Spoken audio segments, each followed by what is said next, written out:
Hey guys, welcome back to Freaky Friday sama gue Bu Pentol.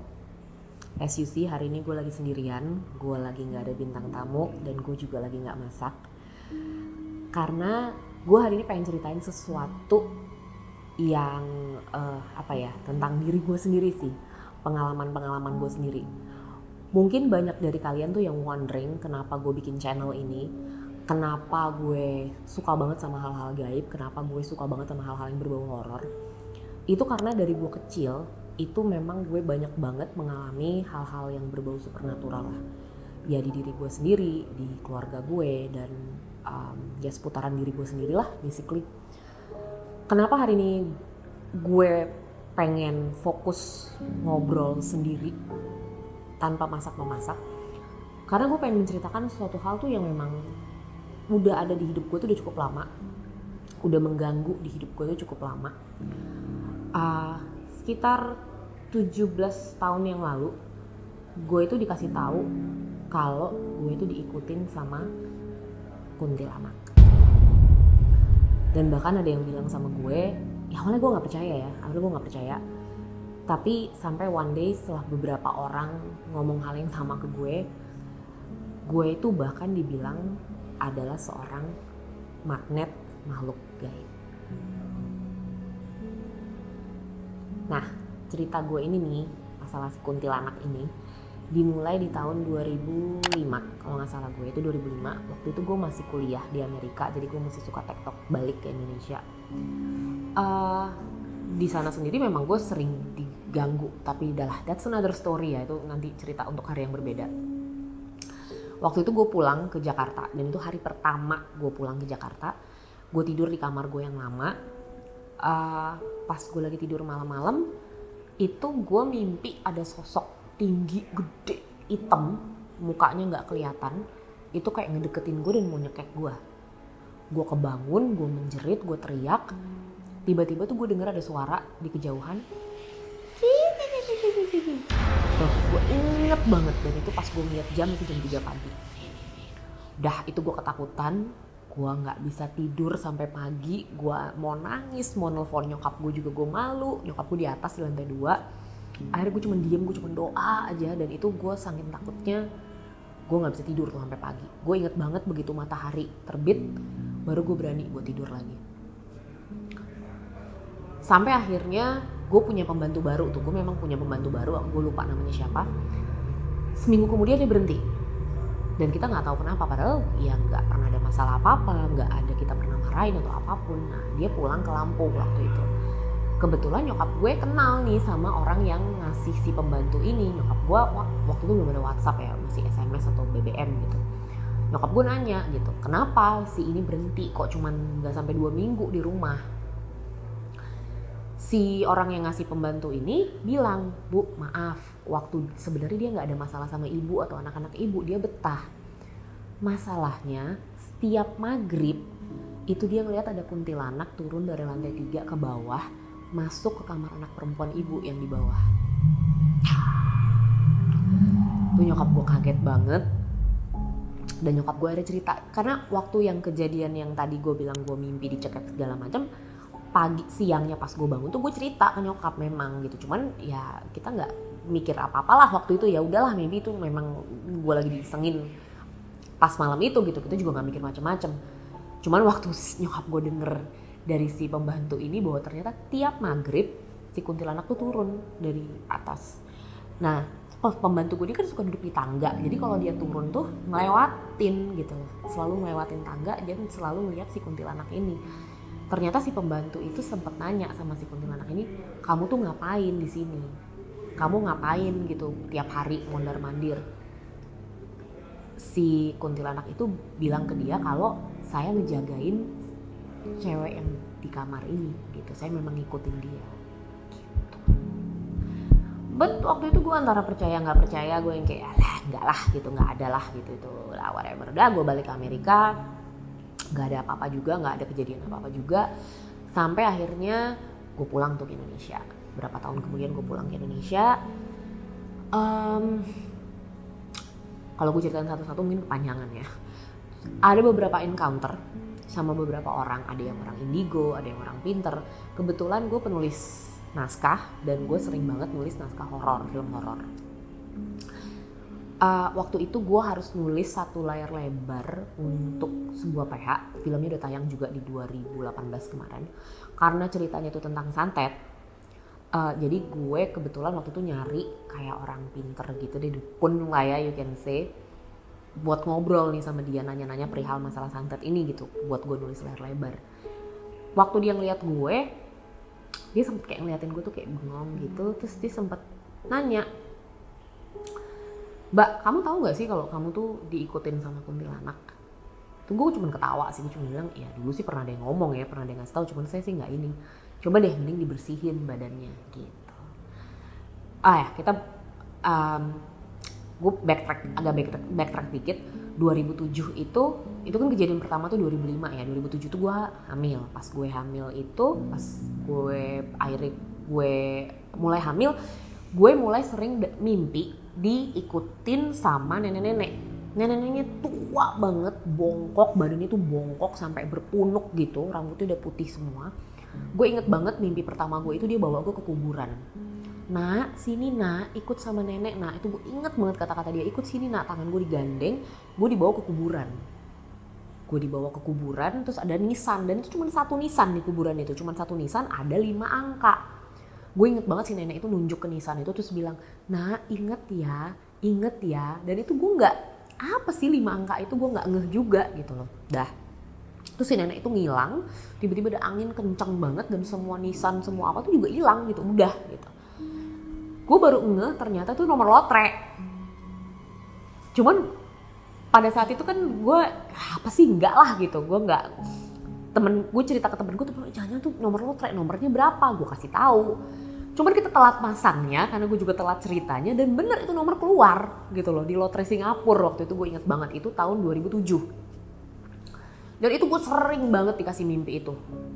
Nextnya tuh mimpi ada lemari jati tua banget. Waktu gue buka di mimpi gue tuh dalamnya kayak baju-baju tua, batik, terus baju-baju zaman-zaman dulu gitu deh.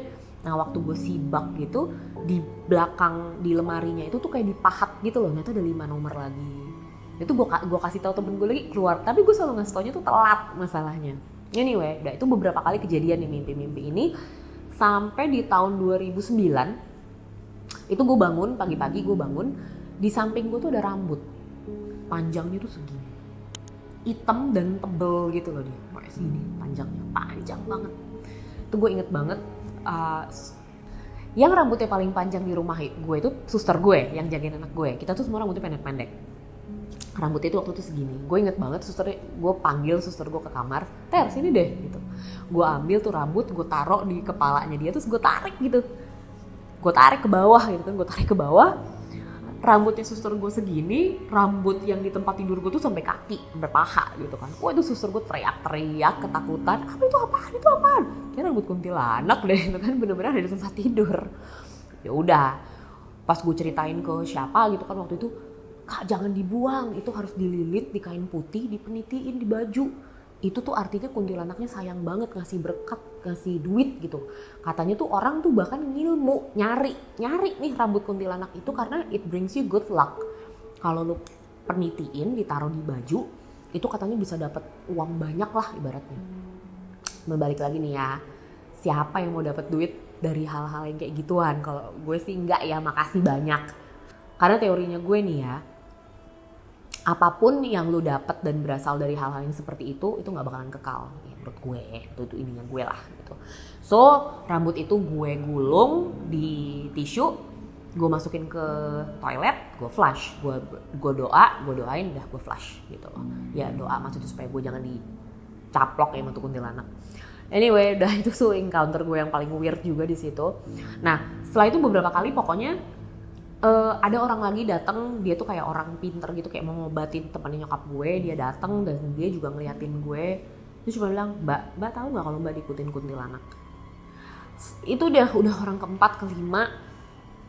Sampai akhirnya waktu itu gue sempet pergi ke luar negeri gitulah sama temen gue. Dia bawa temennya. Tiba-tiba temennya ini ngeliatin gue terus bilang, "Kamu tuh suka pakai ya?" "Pakai apa apaan gitu kan. Dia kekeh banget bilang gue pakai karena katanya dari tadi di belakang gue itu ada nenek-nenek yang muncul. Nenek-nenek itu katanya muncul terus gitu loh. Tapi gue bilang, Tan, saya nggak pernah pakai apapun gitu loh. Kalau gue pakai kayaknya gue bikin udah kaya raya atau gue udah nikah sama juragan mana kali gitu ya. Well anyway, akhirnya dia minta maaf sih karena dia kekeh banget gitu bilang, kamu tuh pasti pakai sesuatu tuh, kamu diikutin sesuatu. Nah ternyata dia juga bilang hal yang sama, yang ngikutin gue tuh nenek-nenek gitu, nenek-nenek yang udah tua banget, umurnya kayaknya udah ratusan tahun, bongkok. Gue langsung keingetan, wah itu persis kayak nenek-nenek yang ada di mimpi gue dong, yang waktu itu ngasih gue nomor lotre. Nah, gue kan Kristen ya, waktu itu kita pernah bikin doa juga di rumah. Pas pendeta gue tuh lagi nyanyi segala macam, dia tuh ngeliatin gue terus gitu. Nah begitu pas kelar doa segala macam, dia juga ngomong sama gue gitu, Uka, kamu tahu gak sih kamu diikutin sama kuntilanak? Itu kayaknya umurnya udah ratusan tahun deh, mukanya berkerut banget segala macam. So, yang awalnya tadinya gue nggak percaya, karena berkali-kali kok gue diomongin begini terus ya gitu. Akhirnya gue memutuskan, kayaknya gue harus melakukan sesuatu deh gitu. Karena makin hari makin ke ini suatu hal yang sebenarnya gue nggak pengen share sama siapapun. Gue nggak pengen bahas lagi, tapi ya udah hari ini gue open. Maybe di luar sana ada orang yang ngerasain hal yang sama kayak gue dan mungkin mereka bisa ditolong atau diobatin. Jadi beberapa tahun yang lalu itu dulu sebelum gue diobatin, si kuntilanak, jadi gue tuh kalau gue lagi stres atau marah banget atau gue lagi stres banget atau sedih banget, gue tuh tiba-tiba bisa kayak ketawa sendiri dan gue akan mulai nyinden. Gue antara sadar dan gak sadar, gue gak tahu apa yang gue keluarin dari mulut gue. Ada satu musik lagu gitu ya yang gue kayak gue gak boleh ulangin apa yang dulu gue ya, karena dia bisa masuk lagi katanya begitu. Tapi ya gitu, gue kayak humming suatu lagu gitu, tapi lagunya bukan lagu Jawa, lebih ke lagu Sunda. Dan gue tuh bisa senyum sendiri, ketawa sendiri. Gue sadar tapi gue gak bisa kontrol badan gue, kira-kira begitulah. Sampai akhirnya one day gue mutusin buat ngobatin. Nah gue punya temen gue ini karena tahu cerita gue, kasihan sama gue dan ngerasa itu kayaknya gak beres, dia minta tolong sama saudaranya dia gitu. Dia bilang, kayaknya saudara gue bisa ngobatin lo deh gitu. So gue dipertemukan lah sama si saudaranya ini, dan begitu ketemu gue pertama kali dia langsung ketawa gitu ngeliat gue, bilang bahwa memang wah ada yang nempel gitu loh di badan gue tuh, ada yang nempel. Memang perempuan, memang udah tua banget, memang bungkuk badannya, dan dia itu kayak udah lama banget ternyata di badan gue, udah lama banget, udah belasan mungkin puluhan tahun. Dan si nenek dia nggak pernah mencelakakan gue, nggak pernah mencelakakan, menyakiti atau apapun. Tapi namanya setan, hantu, whatever itu kan dia energi negatif ya di badan kita, jadi nggak boleh nempel. Makanya gue kalau bangun tidur suka ngerasa lemes, ngantuk, capek, itu ternyata karena energi gue diserap sama dia gitu. Nah akhirnya nih gue ditaruh di satu ruangan, teman-teman gue di situ nungguin gue. Yang pertama sih cuma berdua doang, cuman ngobrol biasa tadinya sama si mas ini gitu, ngobrol biasa.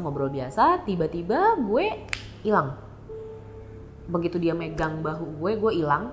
Gue aware banget sama surrounding gue tahu siapa yang ada di ruangan itu, gue tahu, tapi gue nggak bisa ngomong. Gue cuma ngerasa bibir gue bergerak, tapi gue nggak ngeluarin kata-kata apapun. Padahal ternyata gue ngomong gitu loh. Jadi kayak badan gue udah di take over sama si kuntilanak ini gitu. Dan itu semuanya direkam, divideoin. Ketika ditanya nama kamu siapa gitu, dia nggak mau jawab, dia cuma ketawa. Guenya cuma ketawa hihihi, dan gue mulailah bernyanyi yang sering gue nyanyikan itu, mulai nyinden itu, itulah yang gue nggak boleh ngulangin. Pokoknya gue sering mulai menghumming lagu itu. Terus kalau gue inget videonya ya, video udah di-delete karena nggak boleh disimpan. Ketika gue ngeliat itu kayak wow, itu gue ya, kayak gue ngerasa itu bukan gue gitu. Tatapan mata gue beda, dan itu gue kayak melotot gitu yang kayak muka gue tuh seperti itu gitu di video itu. Dia sih bilangnya dia tuh udah di badan gue udah lama, dari dulu. Dia itu sesuatu yang kayak ngikutin gue tuh udah puluhan tahun dari keluarga gue yang sebelumnya gitu lah, atau kayak nurun gitulah. Dan dia emang nggak mau ngelepasin badan gue gitu. Itu sampai akhirnya dipaksa dikeluarin, di tangannya si mas itu yang ngobatin gue tuh ditaruh di kepala gue. Itu gue muntah, itu gue sempet teriak, sempet nggak mau lah, nggak mau nolak, pokoknya sempet dia nggak mau keluar dari badan gue, sempet gue ketawa sendiri, gue pingsan, bangun lagi. Terus udah tuh, itu berlangsung hampir kayak 1 jam 2 jaman deh, but it felt forever buat gue tuh. Kayak gue tuh kayak ngerasa trap gitu loh, kayak gue bisa ngeliat sekeliling gue, tapi kok kalau gue ngomong gue ngerasa mulut gue cuma bergerak. Itu yang gue rasain. Itu kayaknya baru pertama kali gue mikir, apa kayak gini ya rasanya kalau kerasukan ya, kayak ada entity lain yang nge-take over badan lu gitu. Kayak lu bisa ngeliat sekeliling, tapi kok gue ngerasa mulut gue cuma komat kamit, kayak gue mau ngomong tolong gitu, kayak ini gue kenapa sih gitu. Kayak gue tuh antara ada dan gak ada. Itu sih yang gue rasain waktu itu. Ya sampai akhirnya pokoknya gue sempet ketiduran, terus gue dibangunin. Begitu gue bangun lagi, udah gitu gue kayak what happened, gue bisa ngapain tadi, kayak apa gitu. Kayak gue antara masih bingung. Cuman si suara lagu yang biasa gue nyanyi ini tuh kayak nempel banget di sini, nempel banget di kuping gue. Kayak mulut gue tuh pengen nyanyiin lagi. Cuman si mas yang bersihin gue itu bilang, jangan diikutin, lu tahan. Kalaupun lu denger itu lagu terus nempel di kuping lu diem, lu tahan gitu loh. Jangan pernah lu ikutin lagi. Kalaupun suatu hari nanti misalkan entah lu lagi sedih, lagi marah atau apa, dan lagu itu balik, lu denger lagi di kuping lu, jangan diikutin. Karena begitu gue ikutin, mulut gue mulai nyanyiin lagi gitu, gue mengizinkan si entity ini untuk masuk balik ke dalam badan gue gitu. Gue sempat dan aduh, alhamdulillah puji Tuhan lah, segala Tuhan yang ada lah ya. Setelah malam itu gue nggak pernah lagi nyanyiin lagu itu, gue nggak pernah lagi ketawa sendiri, gue nggak pernah lagi nangis ketawa, gue nggak pernah lagi ngedenger lagu itu lagi, nggak pernah. Kayak dia hilang gitu dari badan gue. Tapi somehow gue ngerasa bahwa dia tuh masih ada deket sama gue. Kayak dia nggak masuk di badan gue, tapi dia ada deket. Dan memang kayak setahunan kemudian gue ketemu lagi sama orang yang ngebersihin badan gue itu, dan gue nanya gitu, bang masih ada nggak sih? Dia cuman senyum, bilang, dah nggak usah dibahas-bahas lagi, nggak usah diinget-inget lagi. Tapi iya, dia masih ada di deket lu. Memang dia nggak pergi bener-bener, tapi dia nggak masuk gitu ke dalam. Gitu. Ya kira-kira kayak gitu deh. Gue juga nggak paham kenapa si kuntilanak ini ngikutin gue nggak tahu kenapa dia milih gue nggak tahu kapan gitu awalnya bener-bener dia mulai nempel. Tapi ya itu encounter gue yang pertama yang gue rasain ya yang di kamar gue itu, waktu dia kayak mau masuk nyeket badan gue itu. Dan sampai sekarang apa gue masih ada ngerasa sesuatu apa enggak sih. Kesini-sini ya, kayak gue bilang tadi, gue udah gak pernah lagi denger suara-suara itu atau apa. Tapi sempet ada orang, anak indigo gitulah, ngelihat gue pas dia datang ke rumah gue, katanya sih masih ada gitu loh, masih ada, dia masih berkeliaran di sekitaran gue gitu. Well anyway, gue gak tahu apakah kalian di luar sana ada yang punya pengalaman yang sama, digangguin dengan hal yang sama. Gue sih cuma bisa bilang, keluarin deh. Apapun itu, lu minta orang yang bisa nolongin lu untuk membersihin badan lu. Karena biar gimana pun ya itu bukan sesuatu yang lu pengen nempel di tubuh lu sih. Ya gak sih? Creepy banget. Biarpun kalau gue ikutin tuh nomor lotre, kayaknya gue udah jadi milioner kali sekarang, dikasih berkali-kali ya kan. Tapi nih ya guys ya, gue nanya balik nih sama kalian. Kalau misalkan itu terjadi sama kalian, lu bakal berbuat apa? Apa lu bakal menyingkirkan si Mbak Kunz ini dari badan kalian? Atau lu malah akan keep dia dan mempergunakan dia buat ya bisa dapetin cuan? Gue tunggu ya jawaban kalian di komen.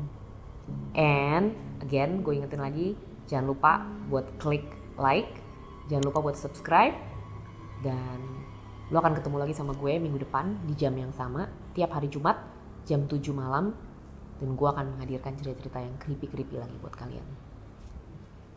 Bye guys.